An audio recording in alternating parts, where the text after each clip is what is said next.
Napakasaya din natin sapagkat kanilang first part, sapagkat tunay nga po nadama natin ang kabutihan ng Panginoon. Ang Diyos ay mabuti. Yung kung binasa kanina sa ating text ay ang background po nito ay may dalawang pusakal na nakapako sa krus at sa pagitan po nila ay ang ating Panginoon Yesus. Kapag binabalikan po ito ng maraming mga mangangaral, minsan naririnig lang natin ito pag mahal na araw. Pero pinaniniwala sapagkat ito'y banal na salita ng Diyos at salita mismo ng Diyos, ito'y nagpapahayag ng maraming diwa, higit lalo ang diwa ng kabutihan ng Panginoon. Nung ginagawa ko po ang mensahe binigay ng Panginoon sa akin, sabi ko nga, bakit kaya napakabuti ng Diyos sa aking buhay?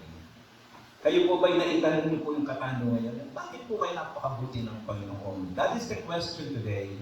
Bakit mabuti ang Diyos? Paano pinahahayag sa mga tagpong ito ang katotohanan ng mabuti ang Diyos? Maraming pwedeng sabihin patungkol sa kabutihan ng Diyos, subalit hindi natin maapuha, hindi natin makita lahat yan.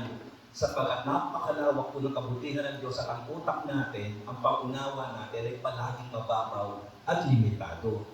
Di po ba? Ganun lang. Hindi natin kaya kung maarok. When looking back on our text today, we would be able to see the mystery of God's goodness. Yung kabutihan ng Panginoon doon sa makasalanan.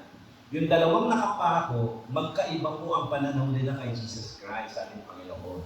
Yung isang kriminal, ininsulto pa ang Panginoon. Ay sa talata, sabi niya, kung talagang ikaw ang Misaya, bakit hindi mo iligtas ang iyong sarili at iligtas kami? Habang yung isang kriminal po ay tinuwid niya yun. Sabi niya, ano ka ba?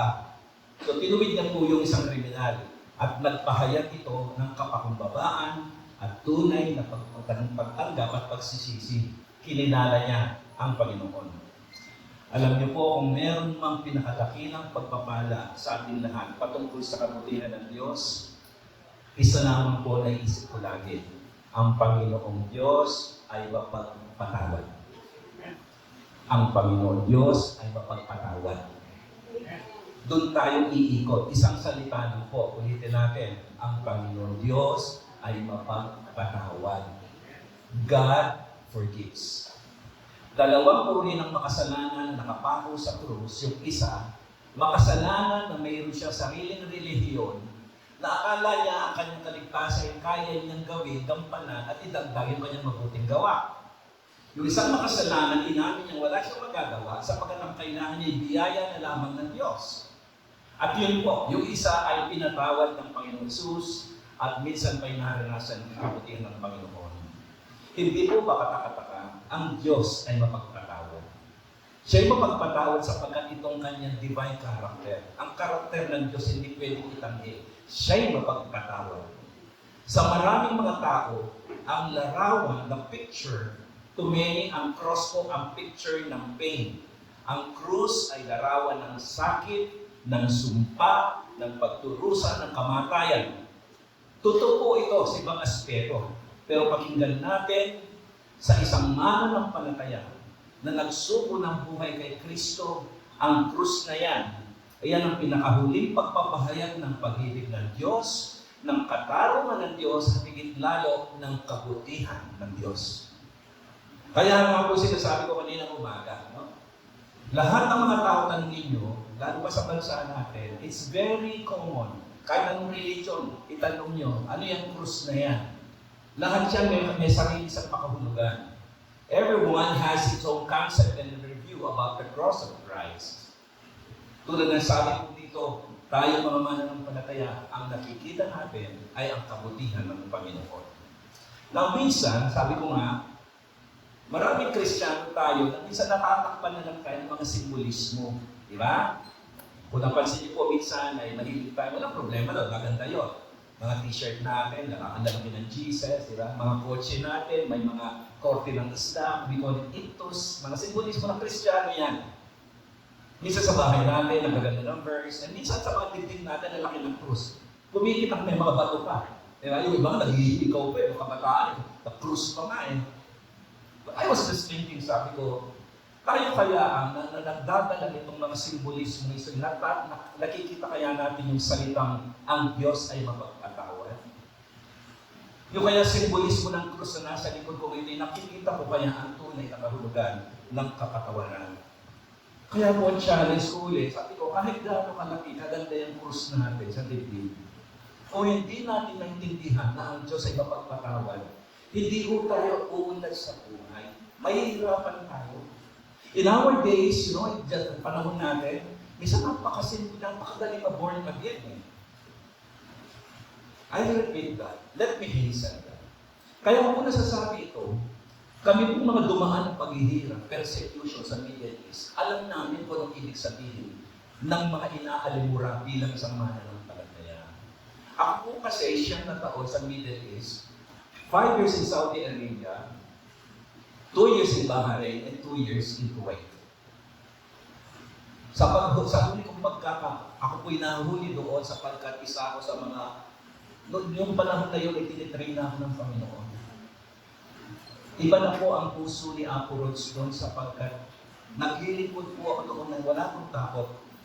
Maingat kami, and yet, ako po ay isimplong ng isang babae, Pilipina, doon sa parehong department namin, kasi supervisor po ako sa isang komisary sa mall. Itong babae ito ay isinutlong ako. Ito palang babae ito ay bugaw ng mga babae ibang klase. Alam niyo po yun. Alam niyo po ba, I'll make the story short.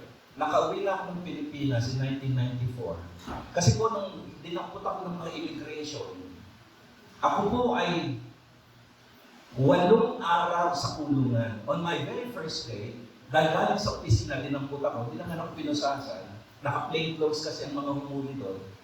Nagsuplong kasi nga po, ako nga po ay nangunguna na doon sa grupo. May mga Bible study na sa underground namin.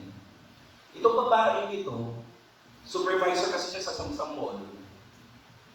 Galit siya kasi may mga sabi natin, mga pokpok na mga Pilipinang barkada niya, nahihikayat po namin umatin. Minsan pinapadala namin ng tape. Tape pa naman, kasi tape, mga patutuo ni Helen Vela, patutuo ng mga dating, testimonies. At sa biyaya ng Panginoon, itong mga babae ito, they stop. Nawawala sa kanto ng mga mall, hindi na sila hooker, hindi na sila mga pokpok. Nakakarinig, ayaw na nila ng ganun. So, galit ang demonyo sa akin. Ako na purungan. I couldn't forget that. It's winter time. It's January 4. Around 12:30, kakakain ko lang po. Dumating 2 plainclothes men. They came to the office, and then they talked to my director. Sabi nila, we're looking for this man, blah, blah, blah. And then nagpunta ako, welcome. Yes, sir, may I help you? Kala ko, we're on the business. Tama, we're on the business. Pinikap ako. To make it simple, danalan ko doon. Kalagkan ako. Naka-necktie ako, nakadamit ako, pang-office. We traveled for almost 45 to 50 kilometers. Gitna na ng disyerto. Pagtambal ko, maximum jail na yun, kulungan pa lang. Pero outreach yun ng kanilang immigration. I was there. That was January 2. Dumating kami doon, almost 5 p.m. na interrogation. Pinasok ako sa selda, ganyan kataas yung bakal na gate, tapos pumasok kami doon. Iba na iniisip ko, what's happening? Kasi tinatanong ko, what's the problem? Sabi, alam mo siya, but, hindi nila ako sinasagot. Yung pala, meron na nagsuklong. Kaya namin yung huli na nakalabas na ako. My first day, madaling araw yun, I was crying. Sabi ko, oh Lord, what's this? Iba na po yung puso ko, talaga po, naglilingkod na ako. Di pa ako nag-pastor naman. And I saw myself, sabi ko, Lord, what will happen? Ayaw pa alam kay Ate Mercy, my wife, kasi baka nervyos, madalala. I was there. Kung ano yung suot ko, yung sukat na, imagine nyo, 4 meters by 6 meters, 17 kami tao. Kasama ko iba-ibang amoy, Pakistani, Indiano, Thailander. Isinulan pa yung pangalan ko, pang-Latin tatlo, sa mga Pilipino, may mga Pilipino to. Tol, ito pangalan mo Roger. I was there. Yung suot ko kung yun na yun. The second early morning, kinuha ako sa selda, pumunta ako sa office, mga imam. Imams are long-bearded Muslims, mas higher sila. Kung bakit yung mga saserdote ito ng mga Muslim. Iba yung mutawa. Yung mutawa, yung sumisigaw ng prayer. Yung Allahu Akbar, Allahu Akbar. Maganon. Narinig yun, di ba? La ilaha illallah, Muhammad Rasulullah. Memorize ko, siyang nataon ako sa Islam country I can speak even their language. This is the question. Inupo ako. 4. Friend Harry Christie. Asa ng mga ibang Kristiyano? Hanabi Chimpulus, Kamsil. Kamsil 1,000. 50,000 na offeran ako. Ituro mo lang ang Kristiyano. Yan ang trial sa akin. Alam niyo ba, iniisip ko sa ito, Lord, ganito ba yung sinasabi mong mamatay man kay Kristo, sinasabi ni Pablo? Naglalaro na yung mind ko. Pero hindi ko nagsalita. Lumapit ako sa sampal, dalawa. Lalaki ng kamay ng mga Arabo. Why am I sharing this? Kasi po, sa Pilipinas, napakasimpleng makakilala sa Diyos. Hindi ko pino-question yun. Pero nung to understand fully kung gaano kabuti ang Diyos, kaya makita natin yung pinaka-maxim, yung pinaka-intensity kung saan tayo nakatayo at masusubok, saan tayo nakatayo sa harapan ng Panginoon. That's the goodness of God. Yung nakapakong yan katabi ng Panginoon, wala nang magawa yan. Kaya ang tawag nga doon, death-bed conversion. May mga death last minute. Isang bulati na lang pipirma, patay na siya. Pero biyaya ng Panginoon, napakabuti ng Panginoon sa kanya. Mismo ang Diyos, hinipo kanyang puso, nagising ang diwa, nakilala niya, ito ang hari ito, si Kristo ito, hari ito, may kaharian. And I wanted to be with you. Panginoon, nalalahanin mo naman ako. How would he know? Paano niya ang ito katabi niya ay hari? But it is the heart that is filled with the Spirit of God. Kaya nalaman niya, he received that forgiveness. Let me continue. 7 araw, alam ba na yung nararamdaman ko? Sumigaw na doon sa gate yung isang Arabo. Kamiyaw, Roger, kasi they do not pronounce share. Roger, no, hindi nila kaya, Roger, dali, halika. Lumaban ng ulo ko. Hanabi, letter. Ticket, Pilipina, natun. Pauwi ka na. Imagine nyo, walang ligo, walang whatever. Pagdating sa airport, mamamatay ang aso sa trip ko. Sabi ko sa inyo, sa baho ko. Sa airport na po, bumili ng damit, etc. Doon ako naligo sa airport. Limitado, pero doon na ako. Yun ang nangyari kay Aporods. Isa na nakita ko. Sabi ko, may ginagawa ako Diyos sa buhay ko.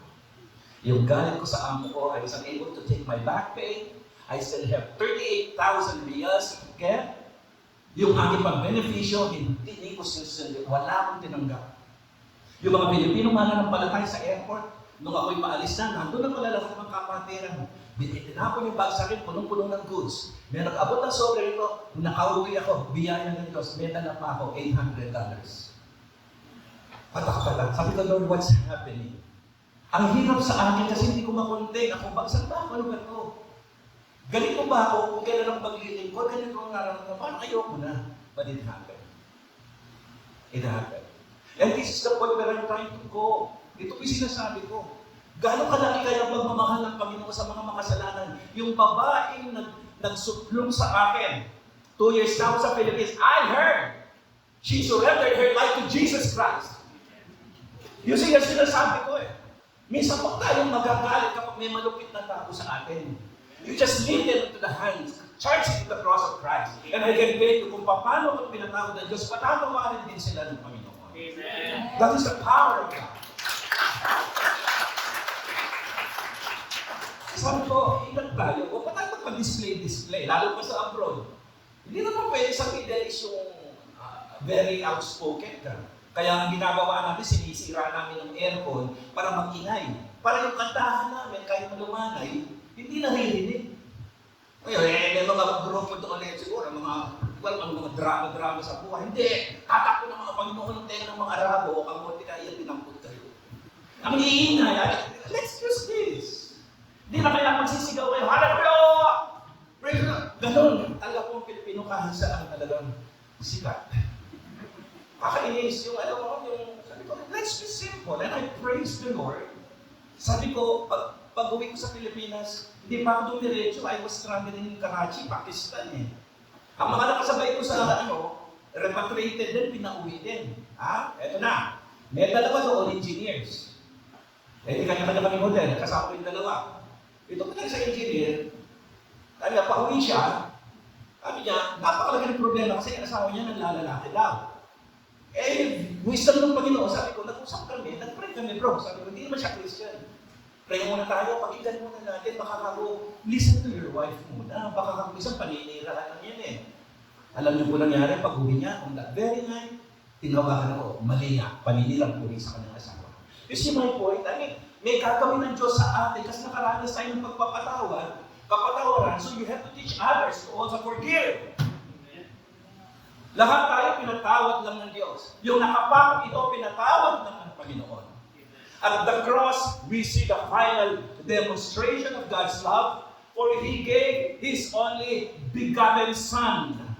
Binigay niya kanyang anak, meron pa po bang hindi bibigay ang Panginoon? Binigay niya kanyang anak para sa maligtas ang mga makasalanan na lumalapit sa Panginoon. The Bible tells that this is divine goodness because it is also closely connected with God's divine justice. Yung kabanalan ng kabutihan ng Panginoon, laging kakambal niyan yung kabanalan sa kanyang katagunan. Pakinggan niyo. Ang kabutihan po, galit yan sa masama. Goodness hates evil.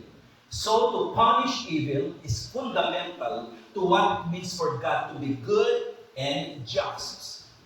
Kaya nga po, the Lord forbids na maging dito sa lupa ay lukuhin natin ating kapwa at manloob na i-pervert natin ang tamang ginagawa nating mali. Consequently po, yung divine wrath, yung puot ng Diyos in delivering divine justice is one way in which God manifests His goodness in all creation. Our Creator shows goodness sa maraming kapamaraanan. Hindi lang naiintindihan ng mga tao. Ang daming kabutihan na minuto, hindi lang natin naiintindihan. And then people say, oh, God is good all the time. All the time, God is good. How? Have you experienced the goodness of God today? Hindi sa nakikita ko yung magaganda. No, paano pagpangit ang nakikita? Paano yung sitwasyon ni Apo Rod sa Qatar at sa Kuwait at sa Saudi? How was my situation going? Paano lalaban yung 38,000 plus the other sa aking kumpanya, 50,000, that's 85,000 reals. And I realized, nung nakauwi ako, every night, every day, kaya nga, pagkapahinga ko, dumiretso na ako ng PTS, mag-apply na ako, mag-aral eh. Wala nakakaalam sa PTS, sa mga pinagdaanan ko. Pag nakakarinig ako ng kabataan, siyempre may edad na si Apo Rods, no? Napapangiti ako eh. Ko-complain sila patungkol sa simbahan.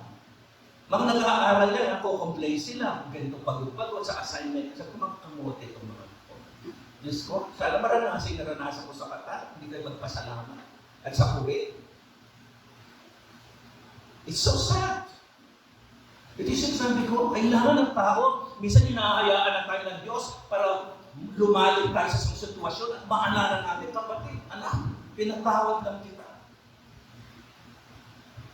I mentioned it this morning. Sabi ko, kung pinatulan ako ng Diyos sa isang linggo ito, sa mga kasalanan ko nagagawa, na hindi ko man alam, baka naisip ko lang, may nasabi ako. At malaki ko na kay speaker, patay yung speaker niyo.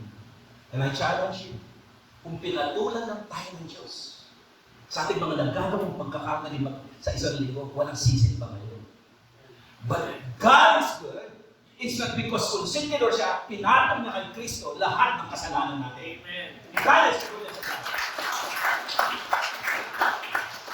Our Creator shows goodness in numerous ways. How, Pastor? Number one, firstly, the Lord reveals His goodness in His benevolence to His creation. Yung kabutihan ng Panginoon, pinapakita yan. Kristiyano hindi, nagpapaulan. Kristiyano hindi, nagpapaaral. Kristiyan, hindi, nahanginan, nakakalanghap tayo ng hangin. Lahat yan, and we call that in theology, common grace. Pangkalahatan yan, pero iba yung grasya niya sa atin. Sa ating mga anak ng Diyos. Hindi lang tayo pinapatawad. Pag tinuwid tayo, talagang pinapatawad tayo pa yung you know why? He has every right. Why? Anak tayo ng Diyos. Ito, minsan nagre-react tayo. By means of your parents as young people. We, in the church, lahat sila may paraan ng Diyos sa atin and take it as real, as strict as to its word that God loves me, kaya natin tutuwid ako. Amen. That's the love. This is it. Now, really listen. The benevolence of God, however, is more generalized display of goodness. And this does not lead to salvation. Ang ibig ko sabihin, pwedeng maging mabuti ang Diyos sa mga tao na hindi nagdudulot ng kaligtasan. Mabuti lang siya. Pupuntay siya eh. Pero sa atin, Kristiyano, yung kabutihan niya may kasamang pagtutuwid. Upang maunawaan nyo, pinapatawad ka lang ng Diyos, kaya ka po nabubuhay. Hallelujah. Now let's go to the second part. Secondly, God reveals His goodness by His love. Yan, gusto natin na, oh, my God is love. Oh, you know what? My God is love. If you have that God, then He is an idol.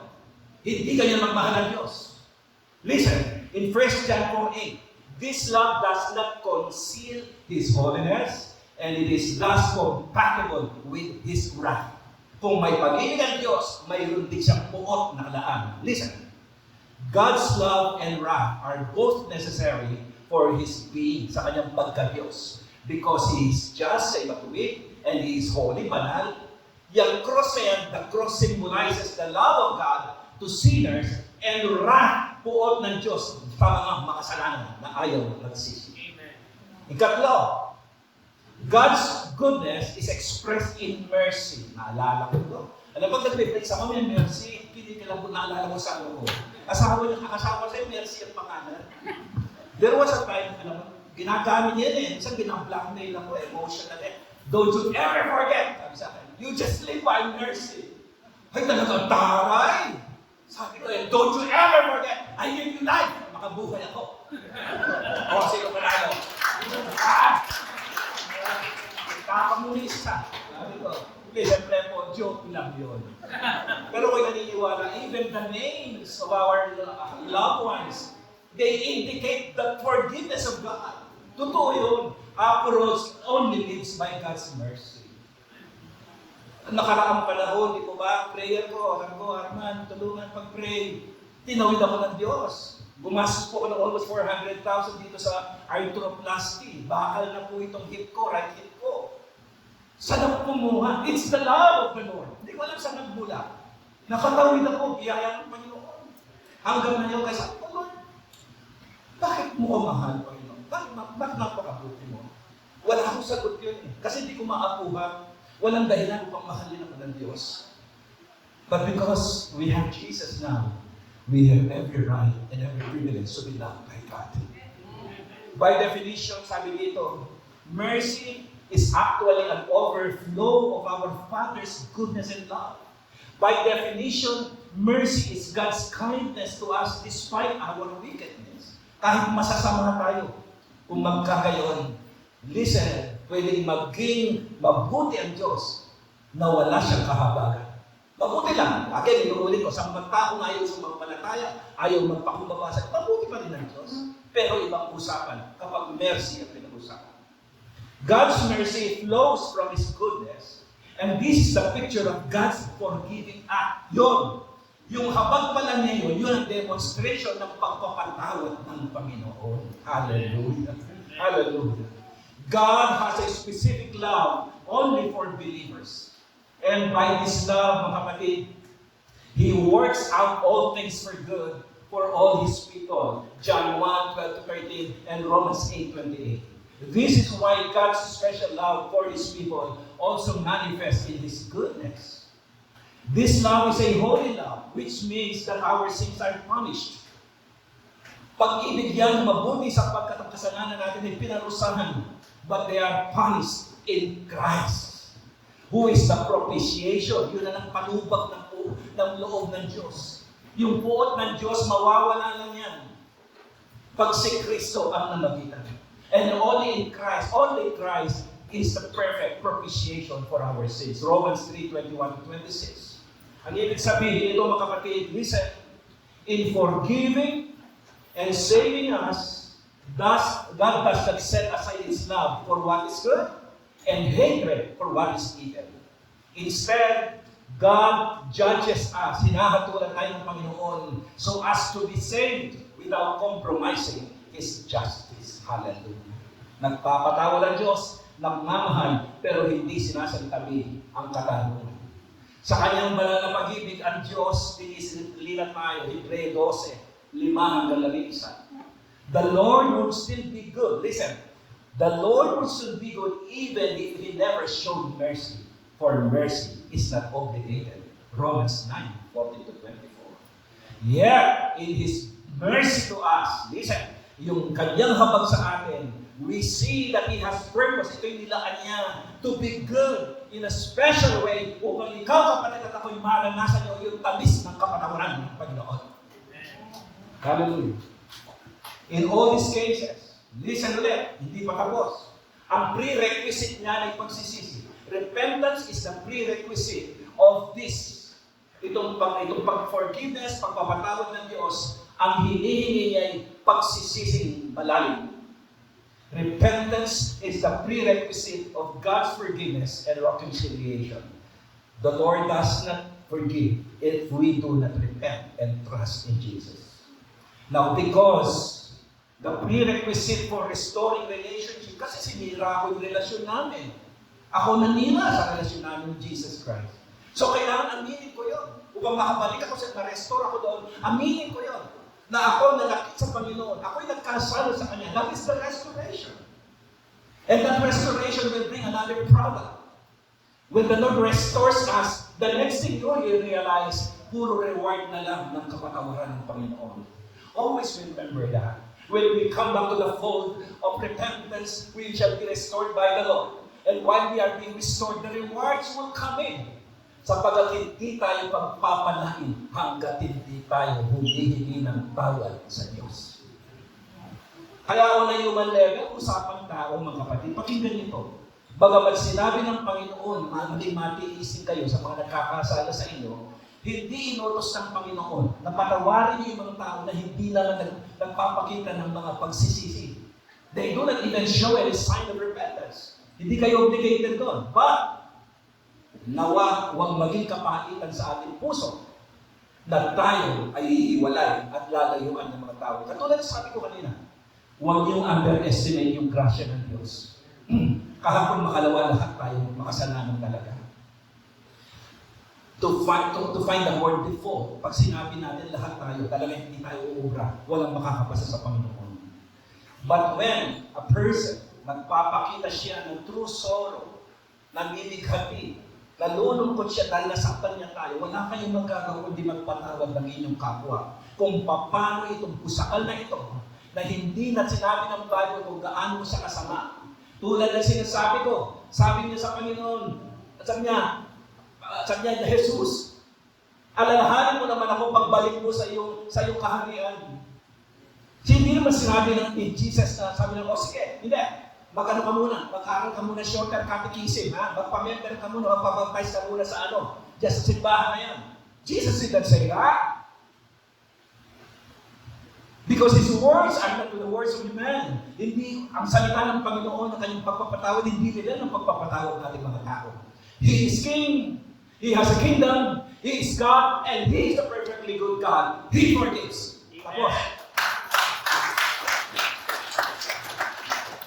Kaya di ba? It seems unfair. Basta parang unfair, ha? Oo nga. Unfair kaya, kasi hindi siya nakapag-baptize, di ba? Hindi siya nagpa-member. Di ba? Sa ating Presbyterian, nag-member ako. Ha? Kailangan mo yung ka ng church, endorse ka muna niya, Pastor A, Pastor B. Otherwise, World War III. Tayo ganon. But God is God. He is sovereign. He forgives. Amen. Hallelujah. This is one of the most valuable lesson of goodness in the gospel of the Lord. When we talk about, ang Diyos ay mabuti, wala natin mabuti. Kaya ako nagsisingle out yun kasi kita ko yun eh. Iba mo ang buhay na ako, Rose. Even my former life. Ako po'y nasa performing arts, ako po'y nasa entertainment industry, ako'y choreographer ng mga Japayuki. Sa isang Japayuki, meron akong 40%. Nagko-choreograph ako. Di ba, nag-Japayuki, alam niyo mga Japayuki, di ba? Kung 500 ang aking aplikante, ang singil namin during time 60,000 per head, 40% niya ako, Rose. Ilang libo hawak ko. I was already at Eligard Enterprises. Hawak namin ng Manila Women's Wear Magazine. Ang mga hawak namin kliyente, mga fashion designers. Everything is packaged. Yan, sila Dalit, Johnny Delgado, yung Bad Banana sa tropa ko yan. Sila Boyet De Leon, mga dating kasama yan sa PFOs pa rin natin. It's a world of lies. Kaya sa akin, huwag na akong pasiklaban. Yung social na yan. I've been through in and out of big hotels. Ako pa nga ang nagiging bugaw ng mga, hindi basa-basa pokpok itong hawak ko. Class A. Ha? Kahit nakachinelas, mukhang mabango. Alam mo yun? Yung makinis. Kasi hindi papatuloy ng mga big directors o ano yan, mga big companies. Hindi pwede pang export yan. That was my life. Kaya wala ako pwede kasi alam ko rin kademonyo ng buhay. Kaya habang na lang ng Panginoon po eh. Habang na lang ng Panginoon, bakit ako nakakatayong ganito? Sabi dito, when people express sorrow for what they have done against us, be sure, forgive them. Hindi nyo problema yun. Pagpatawad lang kayo. The rest hindi nyo na problema. Ang daming Kristiyano, ang daming iniipit sa ilalim ng puso. Kaya hindi umuulan. Tanungin ko kayo ha, sumagot kayo natin o. Maraming born again ang kaganda ng ugali. Tama. Say amen if you agree with me. Amen. Maraming ugali masasama, maraming born again. O ayaw nyo, bias kayo eh. Sa totoo nga, kung ugali. Ngayon ang tanong, bakit hindi kayo pinapatulan? Because of Christ Jesus. You are forgiven. Amen. Since the Lord has forgiven me, I must forgive too. This is one of the most valuable lessons of the gospel. And Apostle Paul is shouting out loud again. Colossians 3:12-14. Kayo hinirang ng Diyos. Itinanangga para sa Kanya at minamahal niya. Kaya dapat kayo maging mahabagin. Maganda ang kalooban. Mapagpakumbaba. Mabait at matiisin. 13. Magpaumanhinan kayo at magpatawaran kung may hinanakit kayo sa isa't isa. Pinatawad kayo ng Panginoon, kaya magpatawad din kayo. 14. At higit sa lahat, mag-ibigan kayo pagkat ito ang buklod ng ganap na pagkakaisa. Yung buhay, balikan natin ng criminal. The life of the criminal on the cross is a death-bed conversion. Yung sinasabi ko. Isang bulate na lang pipirma, patay na itong tao na talaga. Naniniwala, pero hindi ganun lahat ng yan. Very rare yun. Pero naniniwala tayo. Yung sinasabi, the providence of God, ang isang talagang tinawag ng Panginoon, yung tinatawag niya, kahit nasa deathbed naghihinalo, makakarinig siya ng Ebanghelyo, at tiyak, pag narinig niya yun, isusuko niya yung buhay niya kay Kristo. Kaya maliligtas siya. We believe on that doctrine. The life is the criminal who trusted in Jesus at the last moment goes to the same heaven anyone else does. Yun, makakagaling ka, yan ang nakaw ng nilo ko eh. Mag-ingat ka. Huwag sabihin, sinusumpa ko yan at mamatay yan. Pag-ingat ka, mamaya kasama mo sa langit, katabi mo pa. Kaya sinasabi ko yung sukatan ng pagkikipagkapwa. Kaya sa Pilipinong wika, yung lengwa, yung pagkikipagkapwa, ang lalim po niya, kapwa eh. We are only the country in the Eastern thought na may ganitong lengwahe. According to, sabi din po ni Ginoong Roses na ni UP. Ang wika natin kasi malaki. Sabi doon, the criminal who trusted in Jesus at the last moment goes to the same heaven. Sabi ko, kanina, this may not seem fair, but in the larger picture, it gives glory to the grace of God and not to human merit in salvation. Walang idadagdag ang mabuting gawa. Sa katunayan, lahat ng mga malalim ang pagkapatawaran na ranas sa buhay, tandaan niyo ito, Yan ang mga taong totoong nauunawaan nila yung saving grace of God and the goodness of God. Amen. Lahat yan ay umaagos mula sa Diyos sa pangalan ng kapatawaran. Maraming tumanda sa church, pero hindi sigurado kung alam nila naintindihan ang kaligtasan. Maraming tumanda at labas-masok sa church, and yet, may dala-dalang mga dramang buki sa puso. Hindi pinatawad ang manugang, sana walang natamaan dito. Hindi pinatawad ang bayaw, hindi ang kakayo, kapatid niya halos sinusok. Aminin ho natin, wala tayong lumayo, di po ba? Lahat mangyayari yan eh. The Bible records many sinful men and women who testify that the grace and the goodness of God, they experience that fully. Kung haharapan ko, at kaharap ko ngayon si Mary of Magdala. You know Mary Magdalene, di ba? Ito ay sinalampak ng 7 demonyo. Hindi ko alam kung demonyo yun. Itong babae ito ng prostitute, asawa ng bayan, pinakamasama, pinakamarumi. And yet, in the middle of that, at the crucifixion of the Lord Jesus Christ, walang lalaking matapang na disciple. Lahat nagtatago. Wala, nobody did the follow-up para puntahan yung puntod ng Panginoon at sasabihin nila, tignan ko nga sinabi ni Jesus, sabi niya, 3 araw na mabubuhay sa maguli. Isa lang ang punta, ang pokpok na si Mary Magdalene. Ito yung sinasabi ko, you can never take away the love of God in her heart.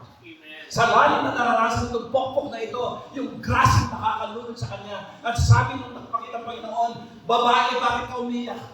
At sasabi niya, nawala po, kinuha ko ang Panginoon. Pwede ba sabihin ko sa iyo dinala? Kukunin ko. Anong lakas mo, Mary Magdalene, upang kunin mo si Kristo? Pero yung bumubukal na kapatawaran dinanas niya, yun ang bumubuhay kay Mary Magdalene. The former prostitute who experienced the goodness of God's forgiveness displayed an exemplary love for Jesus. Yung mga taong malalalim, naramdaman nilang malalim ang kapatawaran, I'm telling you, they will never lose that joy. Alam nila kasi kung ano ang pinatawad. Kayo po, alam niyo po ba ang naramdaman ng pinatawad? Ang kriminal na nakabili sa krus na ito, naintindihan niya. Maharahil hindi lahat, pero tayo naniniwala. In God's perspective, ang kriminal na ito ay nakaranas ng kapatawarang hindi makakabit kung kani-kanino. Understanding God's grace of forgiveness will lead us to recognize that God is perfectly and justly good. May we never doubt the goodness of the Lord. Huwag kayong mag-alinlangan sa kabutihan ng Panginoon. Merong mga tao kasi pinatawag na sila ng Diyos, sila ayaw nilang patawarin sarili nila. Ayaw mo walang ganun sa amin. When Jesus said, I forgive you, forgive yourself. Kaya ako alam ko yung mga tao na nakaranas ng pagtusapin mo lang, mga 10 to 15 minutes. Kasi po sa course of child development, naniniwala kami sa teorya, yung nakalakihan ng bata, may dala-dala yan na tumatanda na hindi natin namamalaya. Kaya yung mga masayahin, ang sarap pakisamahan. May mga taong hirap pakisamahan. Yung sobrang linis sa bahay, ayaw kong kasama. Pahiga ka ng kayo. Sabi ng lola ko, Roger, po, yung mga aso pala, ilipat mo. Lipat ko yung aso. Higa na, Roger. No, bakit? Yung panahon nilipat mo yung bigas, baka matapon mo nga. Sobrang linis. There are so many things, there are so many reasons to enjoy life. Alam niyo po, yung sinasabi wala tayong problema. Pero kung problema, wala kang Kristo sa panahon ito, ano magbibigti ka lang? Tama? Purihin ang Diyos, meron tayong Diyos. While everyone revolving around us, people are really crumbling around, running after their companies, mga corporate world, mga nanulugi sa negosyo. Here you are, we are spending time worshiping the Lord. Hallelujah. So these are the things we need to say. Sumuot tayo sa puso ng ng Panginoon, pumasok tayo doon. Let us follow the scriptures so that we may never miss to remember the Lord's goodness to us.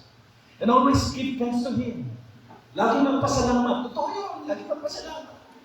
Ay, minsan, tanong ko, I can challenge you. Saan mo ba tayo sa kwento ngayon? May we never forget to look upon ourselves today. Katulad ko nakapakong ito. Hindi tayo kriminal. Pero pare-pareho tayo dating makasalanan. Dating makasalanan na salamat sa Panginoon sa biyaya niya. Nagpahayag tayo, tinulungan tayo ng Panginoon, nagpahayag tayo ng pagsisisi na nung bakit sa kanya tinatawag tayo ng Diyos. We received that deathbed, minsan deathbed conversion.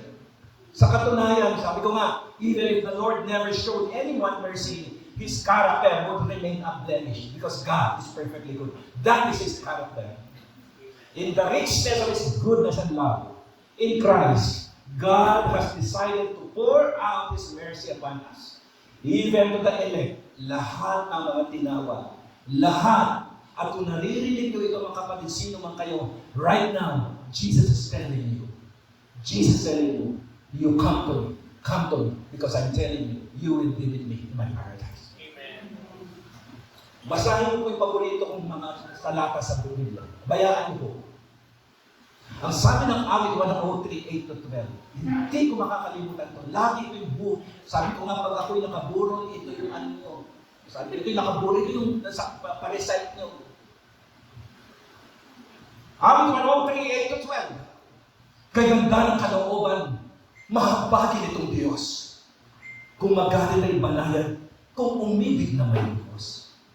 Banayad na kung magalit, hindi siya nagtagaling. Yaong taglay niyang galit, hindi niya kinikimkim. Kung siya'y magparusa, di katumbas ng pagsuway. Di na tayo sinisigil sa nagawang kasalanan. Ang agwat ng lupa at langit, sukatin na hindi kaya. Gayon ang pag-ibig ng Diyos sa may takot sa Kanya. Amen. Kung gaano kalayo ang silangan sa kanluran, gayon din niya inalis sa atin ang ating mga kasalanan. Mga minamahal kong mga kapatid, hindi ko alam saan kayo sa kwento. Ako nakikita ko sarili ko. Para ko itong nakapako sa krus. At sa tiyaya ng Panginoon, hindi po ang aking puso pinag-isip sa akin na magbalik loob sa Diyos. Maliban doon, hindi ko malalaman ang kaligtasan. At sa pagbabalik ko sa Panginoon, hindi ako napahiya. Malapa kung paano nakaunat ang kamay ng Panginoon. Ganon din ang kalawak ang pagyakap niya sa akin. Walang maruming kasalanan, walang makasalanan that is beyond the forgiveness of God. Amen. Walang pinakamaruming kasalanan na hindi kayang patawarin ng Panginoon Diyos. Sapagkat ang kamatayan ni Cruz sa krus ng Panginoon, iyan ang naglinis at malalim na kahulugan ng kapatawaran at kabutihan ng Panginoon. Tatlong mahalaga, balikan mo kanina, these three biblical principles sa pamantayan, pating kanina, tatlo po yun. Mula sa banal na salita ng Diyos kung bakit napakabuti ng Panginoon Diyos. Tatlo. Una, ang Diyos natin ay hari, ang Diyos ay may kaharian, ang Diyos ay nagpapatawad. Alam niyo po, hindi tayo maghihiwalay hanggat hindi ako mananalangin para sa inyo. I am compelled to pray. Samantalahin natin ang anniversary. Kasi po baka kung meron sa inyo ang nahibo ng Panginoon, may mga bagay kanina na kinakatagpo kayo ng Panginoon, hindi ko kayo kilala.